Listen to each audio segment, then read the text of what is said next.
Hello, everyone, and thank you for joining our webinar panel, Prioritizing Wellness, the Future of Design.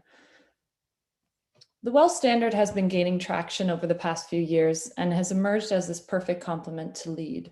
What the WELL standard is really something that can track how our buildings are supporting health and wellness.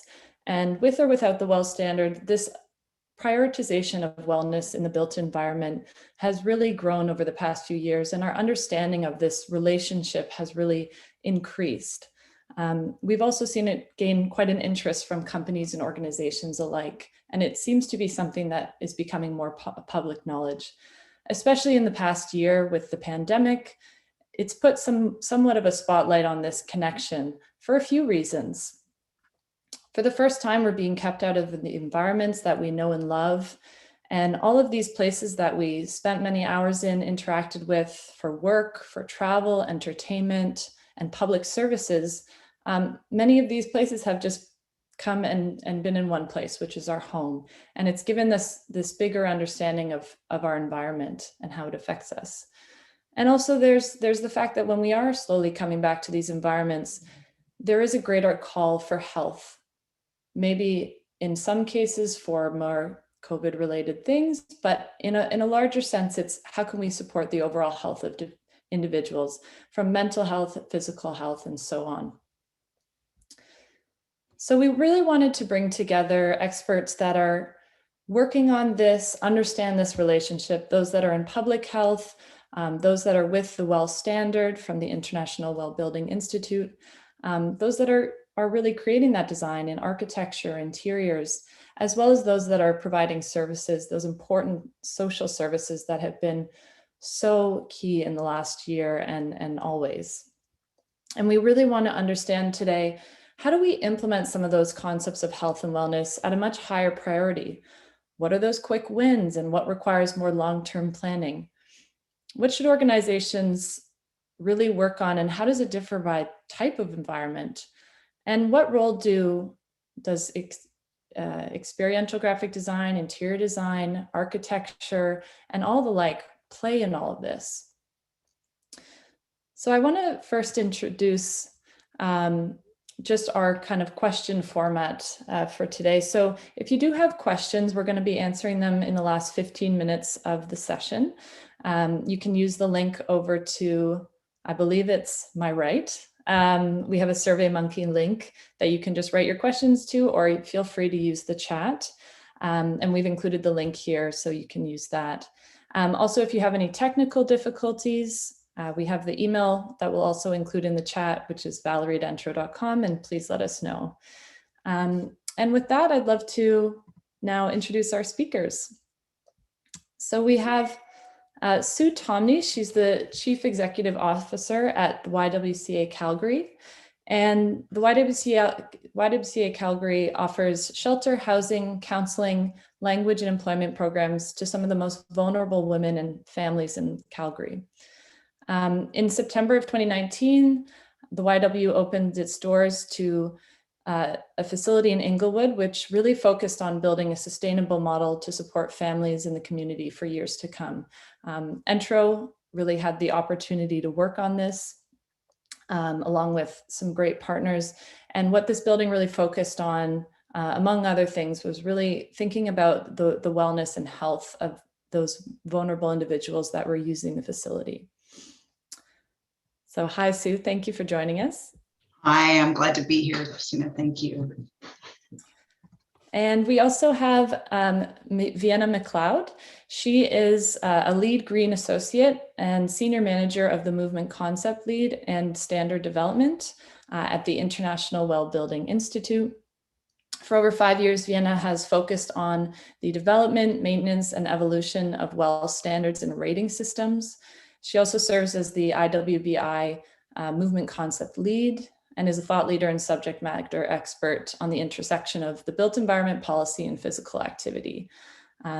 Drawing on her background in public health epidemiology, research methods, and exercise science, she seeks to create people-first places. And we're very happy to have you today, Vienna.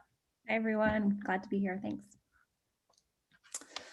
Hi, Bethany. So Bethany Burrell is with us today. She's a well-accredited professional and a senior associate at Cook Fox Architects. She leads the wellness-focused architecture and interior design for workplace, residential, and institutional projects at Cook Fox. And she's worked on many well projects already, including the actual headquarters for the International Wellbuilding Institute.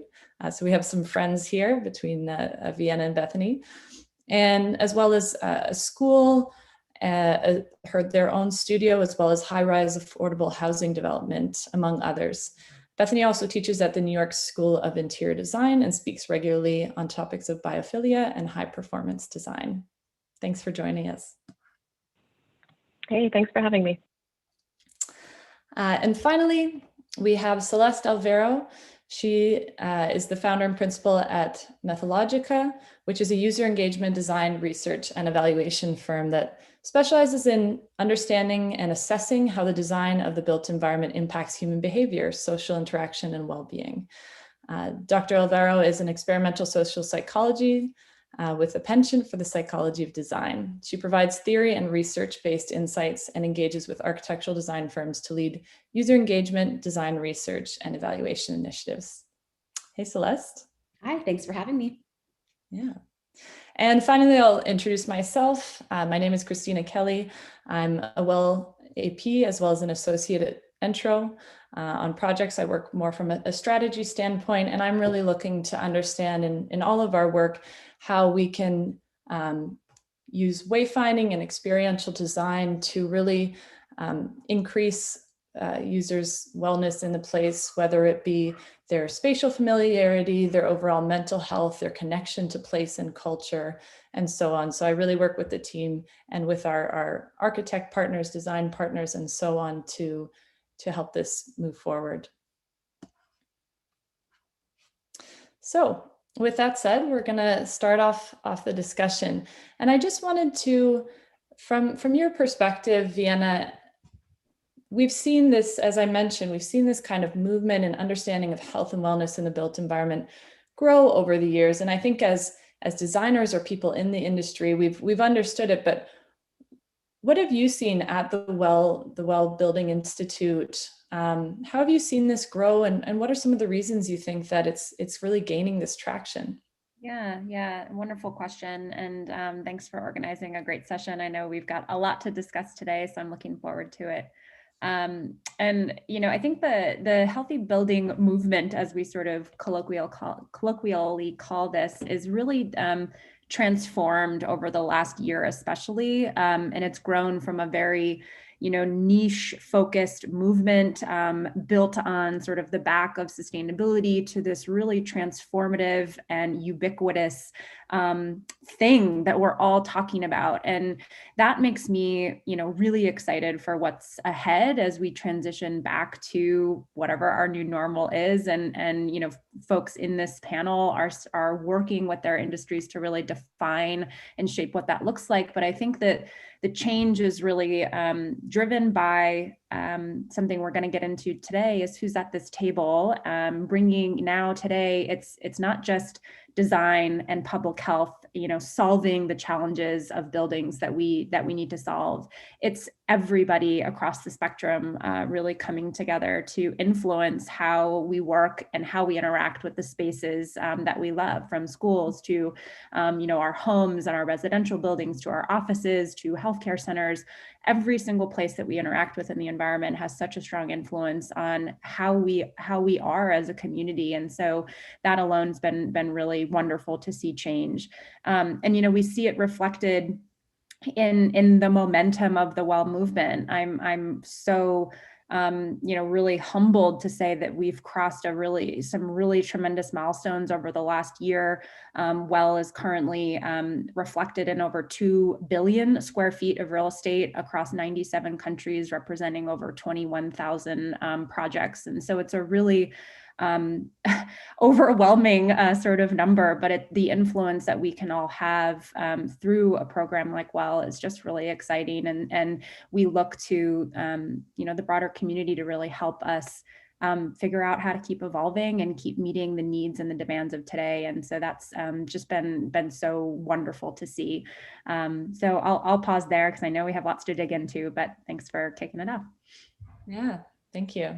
I think that really sets the stage to see this movement. I think you've been in a really unique position to watch this happen and see how to get people really involved and speak a common language in a way. And I think where we first have to look, and I think what the biggest understanding that's grown is these social determinants of health and these environmental determinants of health. You know, Celeste, you're such an expert in this, and I'm just so interested, and from others as well. What do you see as the most relevant determinants of health when we think about the built environment? And how do we even begin to measure some of these less tangible elements? Well, it's interesting. I think if there is a blue sky story from the pandemic, is that it's made well-being and health salient. It's not a new concept to think that the built environment has affected our well-being. In fact, this goes back decades and much longer than that, in fact. But what's really interesting is when you look at health, definitions of health and well-being at a very high level, it includes things like that you would typically think about in terms of our biology or our DNA and how that might influence our health and well-being, our lifestyle. So things like our diet, our physical activity levels, environment. So it could be something like air quality and pollution, but it could also be much more in the design of the built environment. There are all kinds of social determinants. And when, for example, the World Health Organization talks about social determinants of health, it's things like education level or access to food, access to services, community well-being, all types of things like that. And then you have the psychological. And so the psychological is an interesting component because when you look at how you define well-being, well-being itself is really kind of overarching sort of a state of being happy and healthy, but it's much broader than that. So it does include mental health and our feelings, our emotions, our moods, our perspective and our outlook on life. And if you think about examples during the pandemic, you can probably think of how this might vary at different times. Our social relationships, and we've seen how important that is. Our physical health, all kinds of metrics there that go around our physical health and how that impacts our trajectory along the way, but also our interaction with others and with our community and how the built environment shapes that, really creates that strong resiliency. And so those are just some sort of broad strokes around how you might go about defining health and well-being. In terms of how to measure them, some of them are very, very simple. And in fact, what's really interesting about this whole discussion around the built environment and well-being and how you capture those outcomes is that quite often, I know that I've been asked, and it's something that is just a common lexicon to think about, what is the impact of a built environment intervention or a design or architectural intervention on a very tangible or specific outcome? And so, for example, in the healthcare setting, often it's length of stay or its discharge rates in a hospital, for example. But what's interesting there is that there's something in between the architecture and the outcome that's leading to that particular outcome. And so it's how do you measure, in addition to trying to isolate those individual aspects of an intervention in design or architecture, or it could be a collection. Sometimes it's not just as simple as one, and you have to figure out how to isolate those several interacting features of design that are contributing to a particular outcome. But it's just as important to measure those intangible things in between, because architecture and design, the way it exerts its effect is actually on the psychology, on the individual. It might improve our mood, it might improve our outlook on life, our optimism, and then that in turn affects your, let's stick with the healthcare example, that would affect your perhaps ability to adhere to treatment, because you might see hope and optimism. You might be engaging with others. You might see positive examples of others getting better in a physical way as they navigate the environment. So you can see positive examples, and that raises your hopes. And then all of these corollary impacts happen. So it's really important to kind of study all of those levels in terms of kind of what is that design intervention, what's happening in terms of how it's affecting individuals or collectives or groups, and then these other kind of ultimate outcomes that people are interested in. But I'm sure that the panel has all kinds of examples and other places they'd like to embellish on that. Yeah, thank you, Celeste.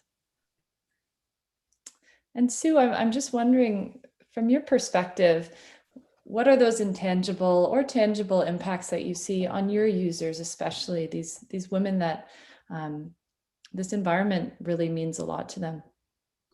Well, I can tell you the impact looking back at our previous home before we moved in 2 years ago into our new hub.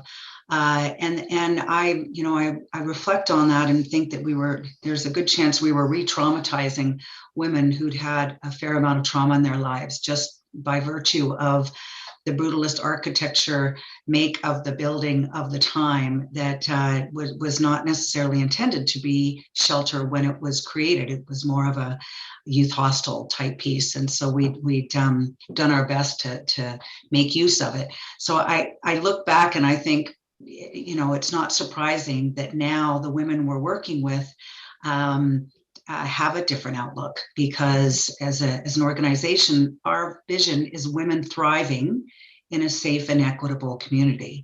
Mm-hmm. It's hard to thrive if you're not in a building that helps you thrive through light and various wellness aspects that have all been outlined here by this expert panel. So I think, for us, it's been incredibly timely as well.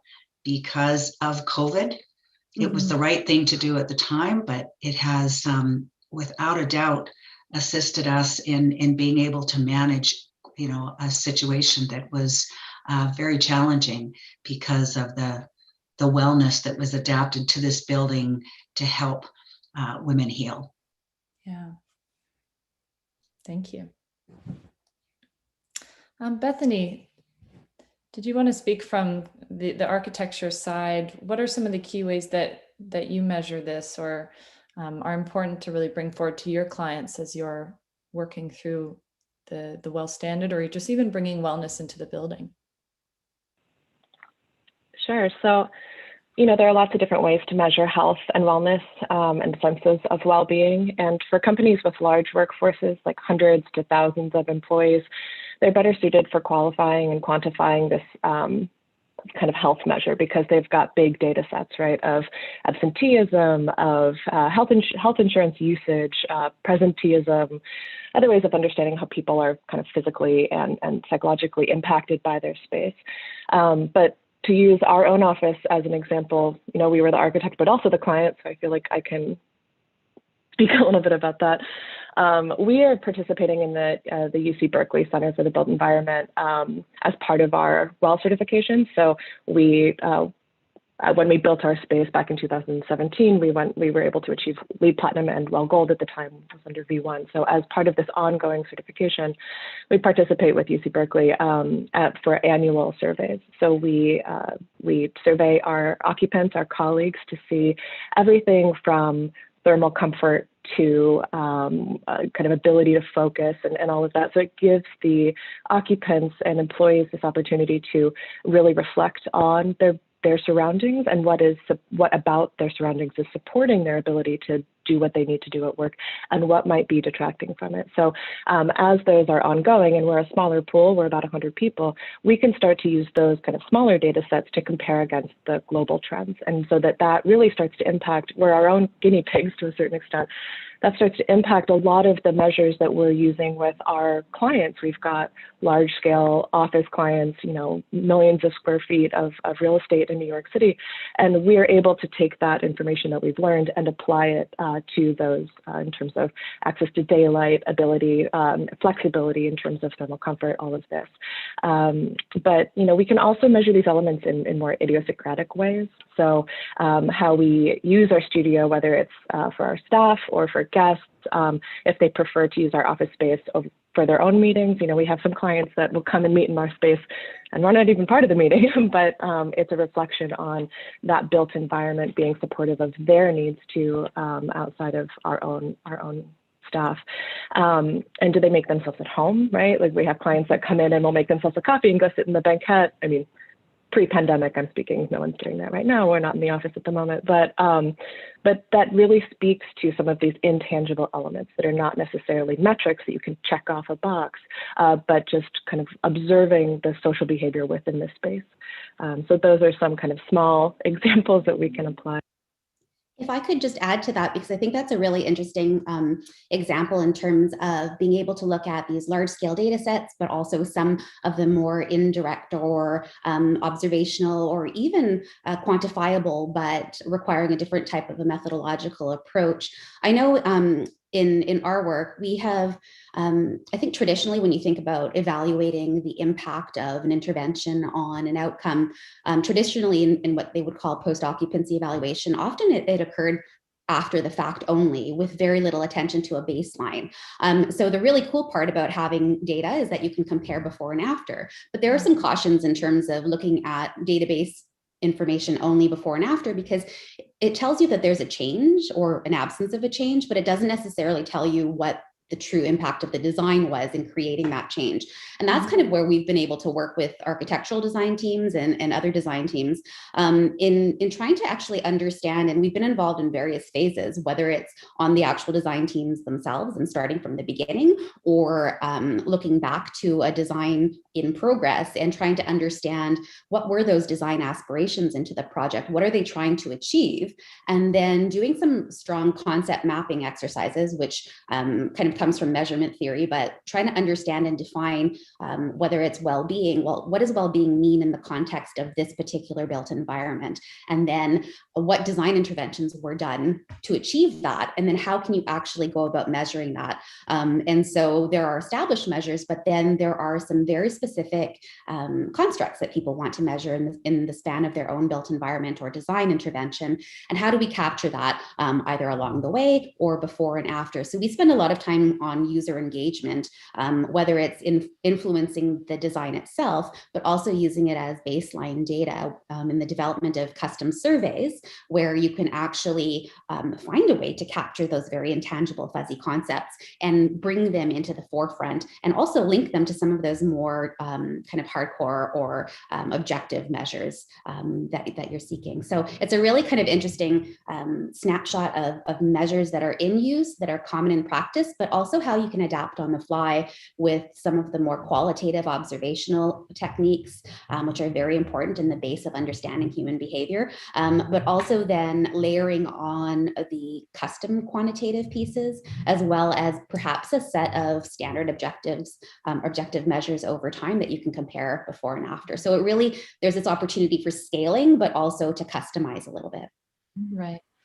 And I think there's certain measures that are easier, as you just mentioned, to quantify than others. There's the more qualitative that might be having to do with elements of the built environment that more affect our connection to culture, our connection to the organization that hosts that building, whether it's the company we work for or something like YWCA, where you're helping women.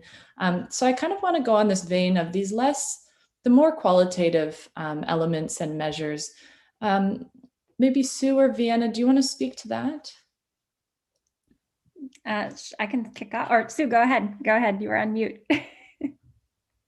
Oh, you're just on mute there, Sue. That's because I'm handing it over to you, Vienna. I want to hear what you say, and then I'll jump in after you. Perfect. Thank you. Okay, sure. I can kick us off. So, I think one of the really wonderful things about Well, and the last point Celeste brought up is a really nice transition into this. The framework of the Well Building Standard really allows us to help organizations see both the qualitative and the quantitative. It also is designed really as a journey that allows projects to really benchmark where they're at now, see how things are evolving as they're implementing strategies that are design-based and of the more sort of hardcore, tangible, achieve air quality metric X, and the qualitative, we're trying to increase connectivity with nature in our space. And then it allows projects as well to really see from a monitoring perspective, how is the environment performing? How are people responding? And how, and starts to get into some of the actual outcomes that we can measure and can draw connections to over time. So it's really meant to kind of touch on all three of those things. But sort of speaking to the qualitative component, I think one of the things that we've really tried to embed in is that flexibility and really wanting to give space for design creativity. We're not trying to over metric something that shouldn't really be that rigid and that structured. And I think that's where a lot of the creative power comes in. That's where we're learning so much about how to measure some of these more softer constructs really well. And it doesn't always have to be tied to a performance-driven outcome, right? We're looking at experience. We're looking for how people are describing their own experience in space, and that's a really powerful measure and a really powerful metric to capture, even though it's not what we traditionally would think of as a performance-driven metric. Yeah, and I think that dovetails perfectly into some of the feedback you've received, Sue. Well, it's interesting because, we were just in our building just a little over a year, and then we all had to pack up and go home. So, and other than, we've continued to be open for the 100 women that are in our transitional housing, and our childcare has pretty much been able to stay open, but for the rest of us. So I will say up front that I get excited when I hear about the research piece, and I'll come back to you, Christina, after this, because once we are back to whatever this new hybrid would be, to do actual research on how it has impacted employees and the women that we serve would be fascinating. I can tell you that this is it really comes to physical health and mental health around the building and how it was created. Physical health in as much as wide hallways, staircases, so that with light, so that we were encouraging employees to walk the staircases versus taking elevators, et cetera, and wide hallways on the outside of the building with light. So encouraging then people to walk and to move around. And the mental health piece really being around connectivity. So for us, the connection was as much connecting to each other. So creating this building where you needed to move around, and you create these sort of informal collision spots as you're going through, where you're meeting with people constantly and having to move around and see each other. I think from a mental health standpoint, that has served us really well. And I would hope too, as we do make our way back to the workplace, that we'll have employees who are excited to come back there because of all of those things, which I think is going to be tricky as leaders of companies and organizations, as we try and attract and try to find that balance of employees who can work from home or want to be at the office, because we've got this great space that creates those healthy connections. Yeah, and I know a big part of your facility project was bringing artwork into the space, and it wasn't just bringing artwork for the sake of artwork. Can you talk a little bit about what type of artwork and why it was so important? Well, and for us, it was important because trying to create a home, particularly for the women that we serve, and we all have. I've got my little pieces of art behind me. I mean, it's a part of who we are. So for us, it was embedded into the design. It was not a nice to have, it was a must have. We didn't want it to happen after the fact. We wanted it to be incorporated, as you know, Christina, into the wayfinding, that we actually had art. So we commissioned artists. We actually had a curator who commissioned artists who looked at the building in its entirety and was able to attract artists who were paid. It was important to us because artists are sometimes the hardest hit when it comes to various looks, people wanting things for free and us being a charity, but we're all about empowering women. So it was important to us to pay the artists. And we do art tours even in the building, and it's been a real important piece of this building, being able to point to these textured pieces of art, so needlepoint and those types of art pieces that you don't traditionally see. It's been really, really wonderful. That's been the best part, and one of the things I truly miss in not being in the building every day. For sure. And I think what we're just talking about here is really not just art for art's sake, or not just thinking a painting without real connection and thoughtfulness is enough. And I think that kind of relates to some of the other elements with bringing wellness into a building and some of the principles of the WELL standard. For example, biophilia, the idea that we're attracted to elements of nature and that having that around us has many positive effects.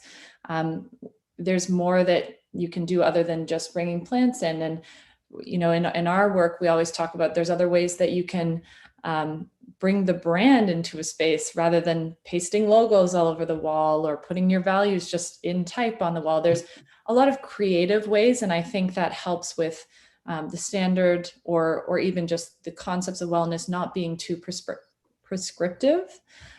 So I think you had some really great projects that I saw, Bethany, that really incorporated more kind of creative approaches and allowed for that flexibility. Do you want to speak to that, or?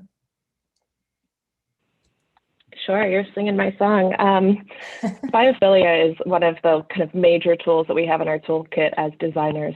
It's something that is not a new concept, but something that absolutely, now that we're all, you know, working from home, carving out workspaces in our home spaces, which fundamentally have different programmatic and, you know, lighting, acoustical requirements, that we're realizing that even more so than we did before, this connection to nature is absolutely crucial for our physiological and psychological health and well-being. So yeah, this is something that we've applied to all of our projects, just to make a sweeping generalization there. It's one of the major tools. And it is absolutely not just bringing plants into the space. Plants absolutely help. I've got plants behind me. If you could see what I'm seeing from here, I'm kind of a crazy plant lady, but it's so much more than that, right? Our brains respond in similar ways to biomimetic patterning than as they do to actually looking at you know, the granularity of bark on a tree. So it doesn't have to be the literal translation into the interior environment for our brains to have the same cognitive relationship. So an example I can use is, like I mentioned, biomimetic patterning, things that are as simple as a carpet tile, right? So using different patternings of carpet tile to set up wayfinding within spaces. We do this often in our residential corridors for multifamily housing that lead you to windows. So there's this direct connection to daylight, but the patterning itself is an abstraction of dappled light through a tree canopy or a kind of pebble-strewn beach. It doesn't look exactly like that, but the abstraction is just 1 or 2 steps away. And so your brain responds to it in the same way as you were looking at that vista. And so it affects your cortisol levels, which are your, you know, your stress hormones, to kind of help balance those out. You don't want to peak your cortisol, but you also don't want your cortisol to be like all the way at the bottom. And so it helps to regulate some of these internal factors that in turn affect your psychological state. So the carpet tile is a really easy kind of applicable example that people can relate to, but it's also related to space planning, right? The relationship of these wayfinding conditions. Something that Sue mentioned that is so important are these happenstance encounters, these moments where humans can connect. Biophilia is not just plants, like we are nature too. Humans are part of nature also. So these connections that we can form that are not, you know, so hyper programmed into like booth seating or table here, table there, people will connect. It's about circulation paths that really encourage those behaviors. So we have supportive housing projects where the central heart of the building is are these stairs and ramps and areas that are daylit, because natural lighting, humans are so drawn to natural lighting. It's our circadian connection. And so it provides this area for people who are in supportive housing who were formerly homeless, who had to fend for themselves, who were individuals within the society that viewed them as potentially outcast, to start to form this feeling of connection and community that might be triggering to them. How can we, as designers and architects, create safe spaces or use nature as a design tool that can start to create some of these safe environments for people to inhabit. Yeah. I hope that answers your question. Yeah, definitely. Go on, but we have other stuff to talk about, I think. And sorry, if I could add, that was really great. And if I could just add one piece around just a very hard example or a definitive example of how that, you mentioned Bethany and Sue as well, that idea of sense of connection as being foundationally important. And as you said, it does affect all kinds of things in terms of your brain activity as well as cortisol levels, all of those types of things. One classic example, it was our seminal project where we worked in tandem with our architectural teams and at Bridgepoint Active Healthcare. And one of the overarching design intentions of that hospital, it's a continuing care facility and rehab facility. One of the overarching design intentions was to enhance connectivity to community and create an environment of wellness. And it was done in a number of ways, including connection to nature, but also having this, more spaces where there is a direct connection, where you can see activity happening outside in the community, but also creating opportunities for spontaneous interaction and gathering in a hospital setting. And often these are design decisions that have some pretty significant costs and sometimes require some arguing power to include particular elements that might seem a bit more intangible in some ways than some of the more direct or functional aspects. But what we saw in that particular project is that we came up with a custom set of measures. There's all kinds of ways to measure sense of connection or sense of belonging,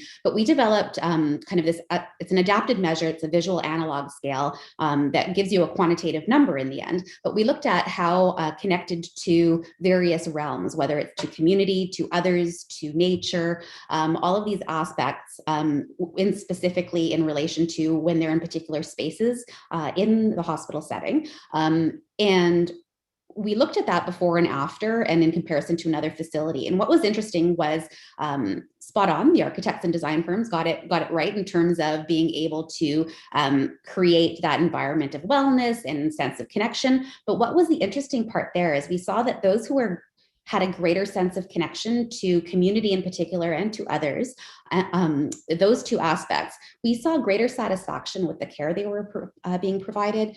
We saw decreased burnout among staff. We saw enhanced impressions that workspace facilitates their day-to-day work and interactions. We saw greater self-efficacy in mobility and optimism in getting better for patients. And we saw a really kind of increased perceived improvements in mental health and well-being, which translated into all kinds of tangible hospital level metrics. And so I just wanted to highlight that the point Bethany was making with her excellent examples in terms of biophilia and other connection, as well as Sue, was that there are some interesting metrics that show that that's infinitely important. And one last thing to just jump in with is we've been talking a lot about some of these softer, more intangible metrics, and I often sort of encourage folks to think about when they go into a space, sort of what are they noticing about the space that feels well to them, right? Or that feels healthy, that feels good. And it's often the things that are visually that are visual. It's things that we can actually identify as individuals. So is there biophilia present? Are people congregating and convening? Can I navigate myself through this space? It's things that we can see and physically experience. And it's a little bit of a mind flip, because these are sometimes the things that we have the hardest time measuring and quantifying, unlike the things that we can't see, the sound in the space, the air quality of the space, that we have very hard measures for, that are tied very directly to certain health outcomes or productivity outcomes. And so it's just this interesting interplay between, walking into a space and being able to identify, wow, I feel wonderful in this space, and being able to see some of those values represented in the architecture or in the activity of the space, compared to some of the more hard, building system measures that we sometimes think about as the default. So just to toss that in.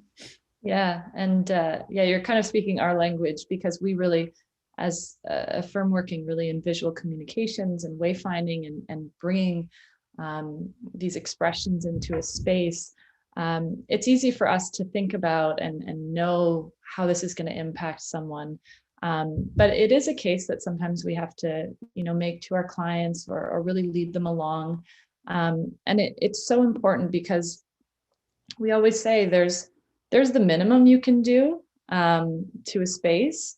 And that's why in the past, we've had many spaces that unfortunately are containers for people. They do the minimum, and, of course, requirements levels go up, and maybe there's a little bit more that they're brought to do. But I think what we're all trying to do as designers and consultants and experts in this is really bring forward this idea that spaces really can be better, and they should be better for people. And as you said, it's not just some of these kind of things that we can easily associate with health. It's really understanding and helping people understand the more complex relations. And just, for example, as I led this talk off, it was talking about, well, we've all been in our home for many of our activities now for over a year. And I'm sure we've all thought about, oh, I should sit by that window, or this painting really just makes me feel energized. Or if I have my family nearby or a picture of them, then I'll feel inspired. So I think people are going to come back to their spaces and really just have this higher expectation. But I did want to kind of think about access and this year, as well as being a pandemic year, maybe a bad label, but it's also been a big year for recognizing inclusivity, diversity, and the fact that not all of us have access to the same spaces, and that it's easier for some organizations, especially with deeper pockets, to be able to implement some of these things. So I just wanted to ask the group, do you feel that this is something that's accessible to every group? And what are some of the cultural implications of wellness growing in the space? I'm going to kick it off with just a little bit of a different approach to that around what are some of the benefits. I think that there is a risk mitigation now that cannot be denied coming out of COVID in terms of that equity and inclusion and space and flexibility. Mm-hmm. And so, in terms of, as you said, some folks won't, it's a cost that they're not necessarily willing to incorporate. I think there's a big risk in that going forward, because if you look at things like pandemics where space and you need to be flexible immediately, and you look at wellness and the emphasis on mental health. And so there's a risk mitigation piece there on all of those pieces that I think there's a real business case to be made that I think the pandemic has actually underscored around wellness in space. Mm-hmm. I think that to launch off that point that Sue made was that there is a risk, and it speaks to a need to engage with users in that it's not a one-size-fits-all approach. So in an effort to be inclusive and to have all access for all in those scenarios, what we see is, especially in large centers, we have a very diverse population. And so how do you ensure, some of the public health directives fly in the face of a lot of cultural types of components. And so how do you ensure that when you're designing in the built environment, that you are ensuring that yes, there is sort of some equity for all, but it's also understanding some of the specific cultural components that really might drive design decisions for different settings or contexts or groups. Mm-hmm. Something that I'll chime in about is, wellness is not a luxury, right? It's not a luxury amenity or a marketing tool, at least for us. We restrict language like this when we're talking about our projects or with our clients, because in our studio, we often say, if you know how to help children learn better through access to daylight, or if you know how to help people feel better, like the examples of the healthcare examples that were given earlier in this talk, then it's our responsibility to do so as designers and as clients. It's our responsibility to figure out and problem solve the way to do that with the budget that's given to us. And, you know, there are scalable impacts. So something that we talk about often is related to market impact and market scalable market, you know, evolution. So if we think about an example like material transparency, so wellness is so much more than just the people that are inside the building. It's also the supply chain. And so there are these kind of spheres outside of just the one that we're talking about right now that also have wellness relationship and health relationship that we have to think about. So we're working with like the Design for Freedom group to really analyze this idea of forced labor in the supply chain that has been covered up for so long, forcing companies to be more transparent about that so that there can be this market transformation. As soon as there's more demand for it and more companies are doing it, the price will come down, right? So there's this component of market transformation that I think is incredibly applicable to this conversation around, you know, wellness is not a luxury amenity. Just want to ping that there. Yeah, totally agree. And I'll just close by saying, you know, I think we, in terms of access, we, you know, historically know that's not always been the case. And the last year has certainly challenged our thinking as a society to ensure that equity, that we can achieve equity, and we do have a steep uphill climb ahead of us. Certainly, you know, there's so many examples in design and policy that have resonated and rippled for generations throughout buildings and throughout organizations and the way we operate that we're undoing, and that we as public health practitioners, as design practitioners, and sort of those sitting at that intersection are helping to unravel.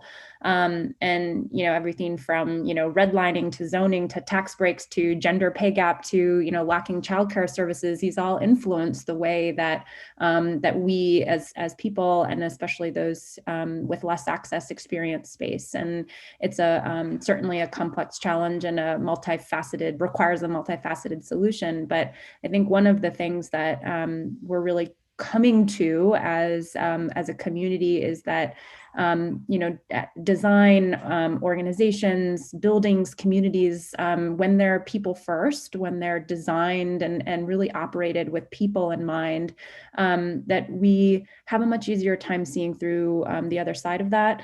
But of course, it needs to be balanced with a real active effort to make sure that everybody is included at the table, especially those who we know have been historically excluded by you know, unintentional or intentional decision making. So, you know, just to close that it's an uphill battle for sure, but we're certainly really hopeful, and I'm hopeful that you know, everyone here on this panel, as well as listening on the line, is really working to make sure that we're all solving for it. Thank you. So I think we can move into our audience questions. And the first one that came up, I think, is a really important question for us. Someone asked, what are some of the challenges that you've run up against in terms of adoption?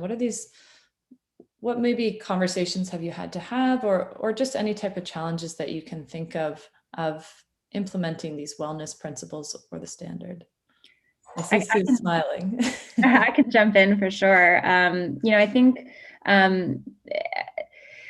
the couple of key challenges, I'll say pre-pandemic and kind of where we're at today, because I think it's a nice contrast. I think pre-pandemic, a lot of it was really driven by the business case and making sure that the business case was clear to the decision makers we were speaking to as IWBI, or as an architect selling, or as a consultant selling some sort of certification, be it wellness or sustainability, whatever.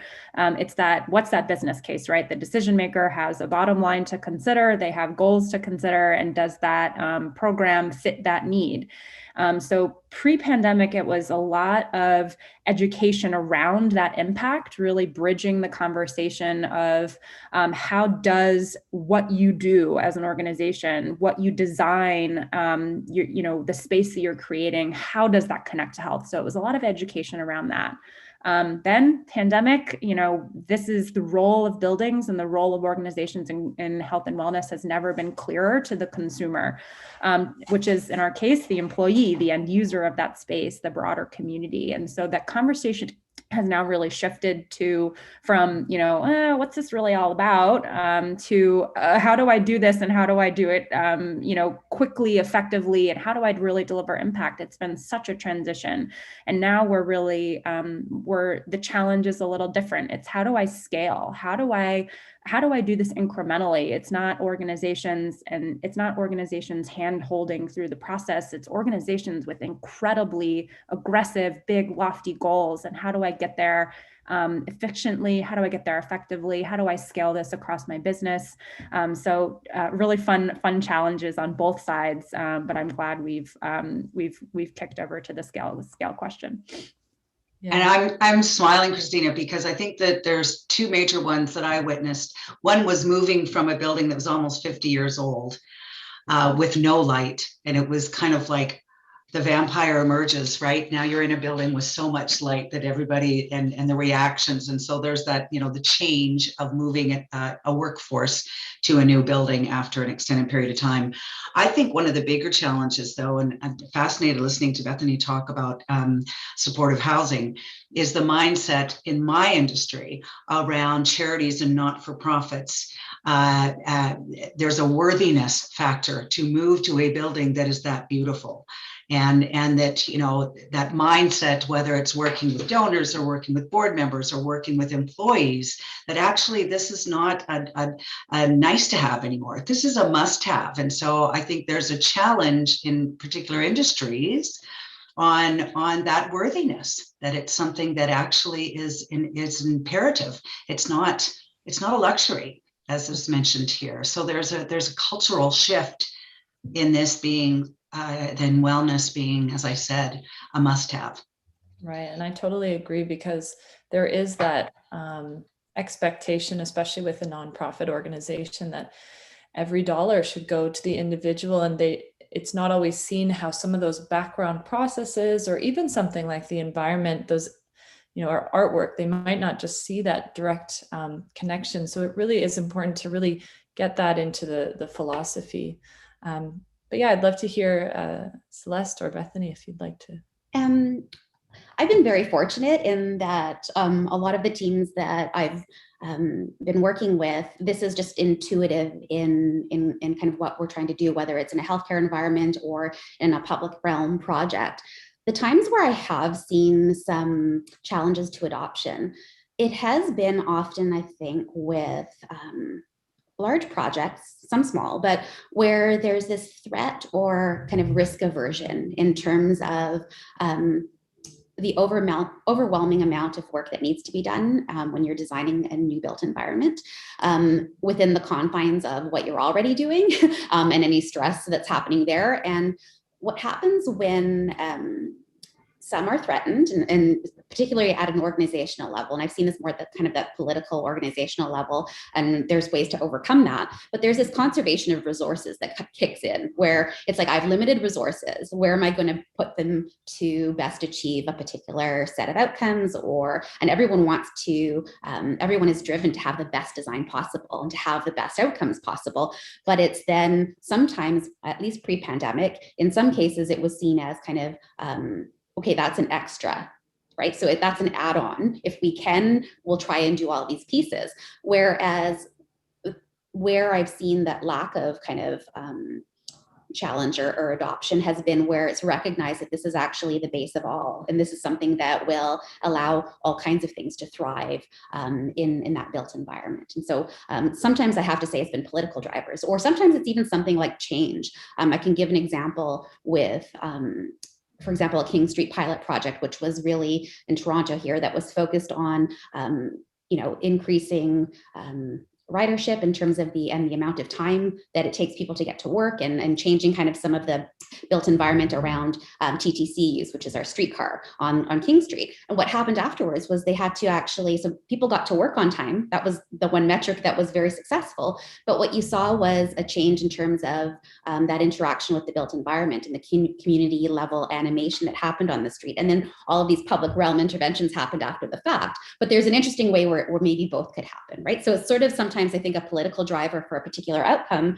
that drives an intervention, but it's sort of looking at it and who's at the table and what are the multi-pronged approaches that you can do to achieve that same outcome, but also include these kind of base well-being related metrics and drivers of design. Totally. If I can just, I have a little snippet to say, and I'll use the same terminology that used, risk aversion. So for us as designers and architects, sometimes we see challenges when it's considered a new concept, right? And it's a new way of constructing something, or it's a new way of thinking about something. And, you know, the building industry is so fast and so quick moving that a new concept, you know, kind of becomes a little bit of a cog sometimes. And so what we see as, you know, a really great opportunity as designers and architects is to be able to kind of hold the hand when the contractor says, I've been doing it this way for this many years. Why would I change it? This is going to take more time. This is going to be more paperwork, all of this. And as designers, as kind of the middle person between the client and the kind of ultimate built product, we have to be knowledgeable about exactly how to do this, right? We have to be able to say, it's not harder. It's actually easier for these reasons. We'll walk you through it. This is how you do it. And so those are where we see more of the challenges, but we're fortunate that a lot of our clients are already tuned into the benefits of, you know, building sustainably, building with the occupant in mind and the end user in mind. But then there's this whole, like the construction industry that is a little bit slower to adapt. And so we saw this with LEED decades ago, right? There was a lot of pushback from contractors about LEED, like, why would we do it that way? Or they'd, you know, sometimes not be super helpful in that, but now it's so widely adopted that it's common. It's so common, no one blinks an eye at it anymore. So we see that now also happening with kind of more wellness-based elements for the interiors. Yeah, definitely. So we're just at our last 5 minutes, and I have one question that I think is probably on a lot of people's mind. Is we're hearing so much about these great principles, but there's probably many of us that are thinking, okay, but what are the maybe lower cost, quick wins? You know, maybe I have a bunch of people coming back to the workplace, or I have a public space that people will be able to use once again. And I do want to incorporate some of these principles, but this seems like a lot. Can you speak to, or even maybe someone's at home and just wondering how to make it a little bit better. Can you speak to those maybe low cost, easy wins, the first things that people can kind of tackle or that can provide a big impact?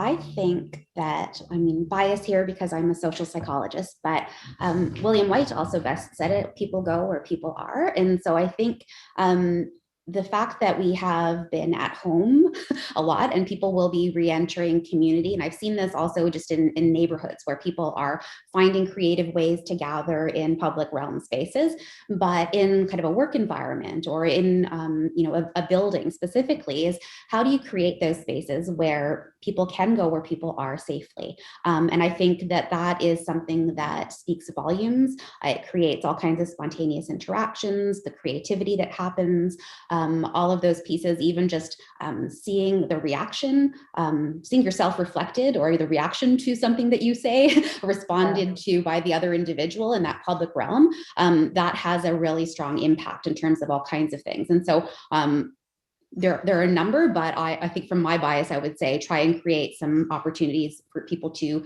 gather safely. Yeah, I think that's an excellent point. I'm happy to jump in. I'm thinking about it from the home perspective, and I love that you brought that up. You know, I think we're the return to work is in sight, but I think we're going to be at home for a bit longer, at least here in New York. So, when I think about ways that we're tackling the home environment, it's really, I think, what for you as an individual, what makes you feel well, finding, and I think when we think, you're often asked that question, think about that place that you feel happiest, right? And try to look at what are the fundamentals about that space that are making you happy. For many of us, it's that walk in nature, that, sitting on a beach, it's that whatever it might be. Well, you have, access to wonderful daylight. You have something that's surrounding you that's comforting. Oftentimes that's biophilia. There's sounds of nature that make you feel well. There's smells of nature or of being outdoors that make you feel well. And so if there's opportunities for you at home to, incorporate that into the space that you find yourself working, whether it's at your kitchen table or you're lucky to have a dedicated workspace. I think really thinking about those fundamentals and ways that you can incorporate those into your home space. And it doesn't have to be a prescribed design. I mean, these are things that we can all do really easily with oftentimes things that we already have in our space. Right. Yeah, and before we go, I'd love to hear Sue and Bethany. What do you think are those quick wins, or just something that you find important? You know what? I have to tell you, this is such an intriguing conversation. And so for me, I can't wait. I've got an online employee town hall tomorrow, and I may throw this question out there, sort of, what is it that you would, what is it that you would bring back or you'd want coming back to the office, or what is it that you like at home? Because I think this conversation has just made me pause and think about what I really like, and whether it's nature, albeit it's interesting. Nature can be the little rabbits outside and a bobcat that suddenly grabs it and runs off with it, which actually happened to me, which was trauma. So I'm not sure I need that kind of nature, but it's being aware of what makes you feel good. For me, I just have really enjoyed that sort of insight from this panel. Yeah, thank you, Sue. Absolutely. It's been a great group of people to talk. I'd be like, I want to keep talking to you guys for like another hour here, but something that is like a really simple thing that I've been suggesting to people, over the past year when we're thinking about working from home, programmatic requirements for work are very different than programmatic requirements for home. And so at your home, the lighting color temperature is very different than the lighting color temperature that you would have at work, right? Because you want to wind down, you want to relax. So the color temperature is more similar to that of a sunset or of a candle, where your melatonin starts to kick in and you're calm. Whereas at the office, you're usually there during the daytime where the color temperature is a little bit cooler. And so that allows you to, your melatonin's not kicking in, you're not taking a nap, you're working, you're focused. So there are things like that you can start to impact within your own built environment, whether you're living in a studio apartment in New York City, or you're living in a house and you have, space to program a little bit more. But think about some of those elements too. Acoustics, right? Is it beneficial to be able to have a little bit of noise, right? Complete silence is actually scary, right? It's not hugely beneficial. So what sorts of noises? Someone here referenced, sounds of nature, bird song, things like that actually have been proven to help you focus better, more than white noise or pink noise or some of those. And so within your own kind of home space, as we continue to work from home in some hybrid way, as we move into this future that we have in front of us, setting up a defined zone is incredibly helpful. And thinking about some of these elements that will help you in your defined zone, like the lighting, color, temperature, acoustics, what your view is beyond your computer screen, right? Give your eyes a break, take a minute. What does that mean for you? And how can you separate it from your home life so that you're not, if you have the opportunity, you're not sitting on your sofa where you then, when it's the end of the day, where you take your break, right? So having these defined spaces, even if it's like 2 feet away from your sofa, right, is actually really, really helpful. Yeah.